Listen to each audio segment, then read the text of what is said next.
Hi friends, welcome to our channel. இன்றைக்கி நம்ம வீடியோவில் வந்துட்டு ஆஃப்டர்நூன் ரொட்டீன் தான் பார்க்க போகிறீங்க. வீடியோ ஃபுல்லாக பாருங்கள். மறக்காமல் லைக், கமெண்ட், ஷேர் செஞ்சுட்டு சப்ஸ்கிரைப் பண்ணிக்கோங்க. இப்போ வாங்க வீடியோக்குள்ளே போகலாம்.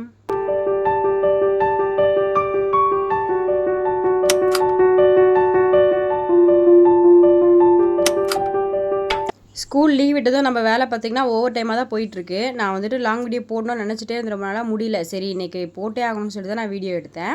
அதுக்கப்புறம் வந்துட்டு இன்றைக்கி வந்து லஞ்சு பார்த்திங்கன்னா அம்மா வந்துட்டு கவலை பொடியும் அதுக்கப்புறம் கிழிச்ச மீன் சொன்னாங்க. இது ரெண்டுமே சேர்ந்து தான் வாங்கிட்டு வந்திருக்காங்க குழம்புக்காக.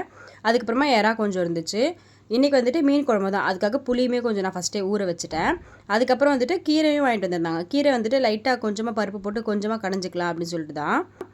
மீன் குழம்பு வந்து ஃபஸ்ட்டு புளி ஊற வச்சுருந்தோம் இல்லையா, நம்ம எந்த அளவுக்கு புளிப்பு தேவையோ அந்த அளவுக்கு நம்ம கரைச்சி எடுத்துக்கலாம்.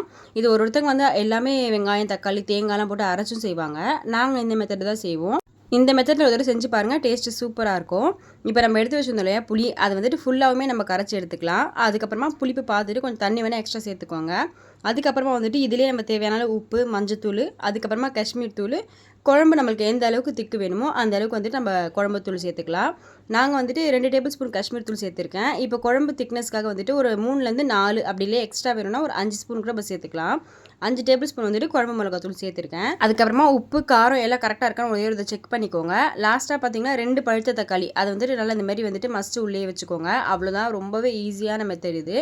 இப்போ ஒரு பேன் வச்சுட்டு நல்லா ஹீட் ஆனதும் நல்லெண்ணெய் சேர்த்துக்கோங்க. ரொம்ப முக்கியம், நல்லெண்ணெய் சேர்த்தா தான் டேஸ்ட் சூப்பராக இருக்கும் மீன் குழம்புக்கு.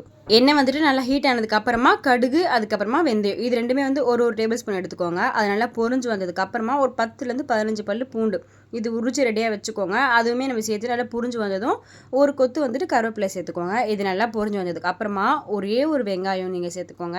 எங்களுக்கு கிரேவி அதிகமாக வேணும்னால நான் வெங்காயம் கொஞ்சம் எக்ஸ்ட்ரா சேர்த்துருக்கேன். நீங்கள் வந்துட்டு உங்களுக்கு பார்த்துக்கோங்க எத்தனை பேர் குழம்பு தேவையோ அந்த அளவுக்கு தான் நம்ம வெங்காயம் சேர்க்கணும், ரொம்ப சேர்க்க தேவையில்ல. இதெல்லாம் சேர்த்துட்டு லைட்டாக இந்த மாதிரி நல்லா புரிஞ்சு வரட்டும். இப்போ வந்துட்டு சும்மா ஒரே ஒரு தக்காளி, ஆல்ரெடி நம்ம அதில் 2 தக்காளி சேர்த்துருக்கோம் இல்லையா, நம்ம மிக்ஸ் பண்ணும்போதே மிளகாத்தூளில் ஒரே ஒரு தக்காளி மட்டும் சேர்த்துக்கலாம். அதுக்கப்புறமா ஒரே ஒரு பச்சை மிளகா உடச்சி சேர்த்துருக்கேன். இதெல்லாம் சேர்த்து நல்லா வதங்கி வரட்டும். ஒரு சிலவங்க பார்த்தீங்கன்னா வந்துட்டு வெங்காயம், தக்காளி எல்லாமே வந்துட்டு வதக்கிட்டு லாஸ்ட்டாக குழம்புக்கு மசாலாலாம் சேர்த்துட்டு லாஸ்ட்டாக புளி ஊற்றி இறக்குவாங்க. அந்த மாதிரியும் செய்வாங்க. நாங்கள் வந்துட்டு எப்போவுமே இதே மாதிரி தான் செய்வோம். இப்போ நல்லா அந்த மசாலா எல்லாம் வதங்கி வந்ததுக்கப்புறமா நம்ம ரெடி பண்ணி வச்சுருந்தோம் இல்லையா, அந்த மசாலா எல்லாமே அந்த தண்ணியோடு சேர்த்துக்கலாம். தண்ணியெல்லாம் சேர்த்துட்டு நல்லா மிக்ஸ் பண்ணி விட்டுட்டு உப்பு காரம் மட்டும் கரெக்டாக இருக்கும் ஒரே ஒரு தடவை செக் பண்ணிக்கோங்க. அதுக்கப்புறமா தட்டு போட்டு மூடிட்டு அது நல்லா கொதிக்கட்டும்.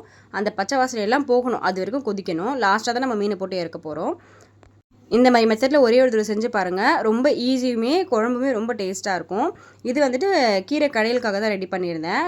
அதுக்கப்புறமா நம்ம கிச்சனுக்குள்ளே சமைக்க போனால் நம்மளுக்கு ஒரு 2 கை மட்டும் எக்ஸ்ட்ரா இருந்தால் கரெக்டாக இருக்கும். அந்த அளவுக்கு வேலை இருக்கும். என்னென்னா நம்ம சமைக்க போகும்போது நான் எப்பவுமே அப்படி தான் சமைக்கிறதுக்கு முன்னாடியே வந்துட்டு வெங்காயம், தக்காளி அப்படி இல்லையா காய் எது இருந்தாலுமே கட் பண்ணி வச்சுட்டு போகணுன்னு வச்சுக்கோங்களேன். நம்ம இருக்கிற ஸ்டவ்வில் எல்லாத்துலேயுமே ஒன்று ஏற்றிட்டோன்னா கரெக்டாக இருக்கும். அதுக்கப்புறமா இது வந்துட்டு எறா, பீன்ஸு, தேங்காய் அரைச்சி ஊற்றி மிட்டாசாலான்னு சொல்லுவோம் நாங்கள், அந்த மாதிரி செஞ்சுருக்கேன். இதோட வீடியோ நான் ஷார்ட்ஸில் அப்லோட் பண்ணியிருக்கேன். லிங்க் நான் டிஸ்கிரிப்ஷனில் கொடுக்குறேன், மறக்காமல் போய் பாருங்கள். இப்போ கீரை கடையில் எப்படி செய்யுதுன்னு பார்த்துடலாமா. கீரை வந்து கட் பண்ணணும்னு அவசியம் இல்லை, சீக்கிரமாக வெந்துடும். அதை அப்படியே அலசிட்டு சேர்த்துக்கோங்க. ஒரு கையளவுக்கு துவரம்பருப்பு, அதில் பாதி வந்துட்டு சிறுபருப்பு, அதுக்கப்புறமா வந்துட்டு ஒரு சின்ன வெங்காயம், ஒரே ஒரு தக்காளி. இந்த கீரை வந்து புளிப்பாக இருக்கும், தக்காளி ஒன்று சேர்த்துக்கோங்க. காரம் வந்து உங்களுக்கு ஏற்ற மாதிரி, நான் வந்துட்டு 3 பச்சை மிளகாய் சேர்த்துருக்கேன். நீங்கள் வேணால் ஒரு 4 கூட சேர்த்துக்கலாம், காரத்துக்கு ஏற்ற மாதிரி பார்த்து ஏற்றுக்கோங்க. ஆல்ரெடி பார்த்தீங்கன்னா இந்த கீரை வந்துட்டு ரெட் கலராக தான் இருக்கும், அதனால் மஞ்சத்தூள் சேர்க்கணும்னு அவசியம் இல்லை. நான் வெறும் பெருங்காயத்தூள் மட்டும் தான் சேர்த்துருக்கேன். இதெல்லாம் சேர்த்துட்டு நம்ம லைட்டாக தண்ணி ஊற்றி விசில் வச்சிடலாம். நல்லா ஒரு 3லேருந்து 4 விசில் வரட்டும். இப்போ நம்ம இந்த சைடு வச்சுருந்தோம் இல்லையா பீன்ஸு, அதுவுமே நல்லா சுண்டி வெந்து வந்துச்சு. இந்த பக்கம் பார்த்திங்கன்னா குழம்பு நல்லா கொதிச்சு வந்துச்சு. நம்ம சேர்த்த குழம்பு தண்ணி பார்த்திங்கன்னா நல்லா டபுள் மடங்கு வற்றி, நம்ம சேர்த்ததை விட அப்படி பாதி கம்மியாக இருக்கணும். அந்த ஸ்டேஜில் நம்ம உப்பு காரம் எல்லாம் செக் பண்ணிவிட்டு நம்ம எடுத்துருக்கிற மீன் எல்லாமே சேர்த்துக்கலாம்.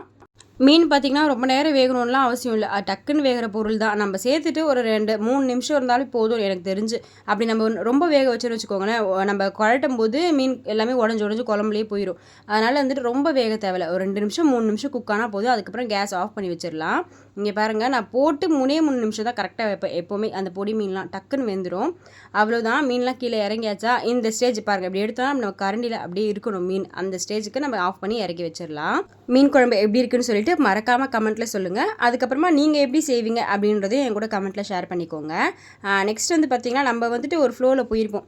குழம்பு ஒரு கீரையோ இல்லை ஒரு பொரியலோ இருந்தால் போதும்னு எக்ஸ்ட்ரா ஒரு வேலையை நம்ம பசங்க கொடுப்பாங்க. கலர் அப்பளம் இருந்தால் தான் நான் சாப்பிடுவேன் அப்படின்ற மாதிரி சொல்லிட்டாங்க. அதுக்கப்புறம் பசங்களுக்கு அப்பளம்லாம் வறுத்து வச்சாச்சு. அதுக்கப்புறமா நான் வந்துட்டு இந்த கீரையை கடைஞ்சி தாளிக்கிட்டு சுத்தமாக மறந்துட்டேன். அங்கே போய் சாப்பாடெலாம் அம்மா கிட்ட வச்சுட்டேன் எல்லாருக்கும் கழட்டுறதுக்கு. அப்புறம் டக்குன்னு தாளிச்சிட்டு கீரையுமே எடுத்து வச்சாச்சு. சாப்பாடு எல்லாம் நல்லபடியாக சாப்பிட்டோம். நீங்கள் என்ன சமைச்சிங்கன்னு சொல்லிட்டு மறக்காமல் கமெண்ட்டில் சொல்லிக்கோங்க. வீடியோ பிடிச்சிருந்தா கண்டிப்பாக லைக் பண்ணிக்கோங்க. பாய்.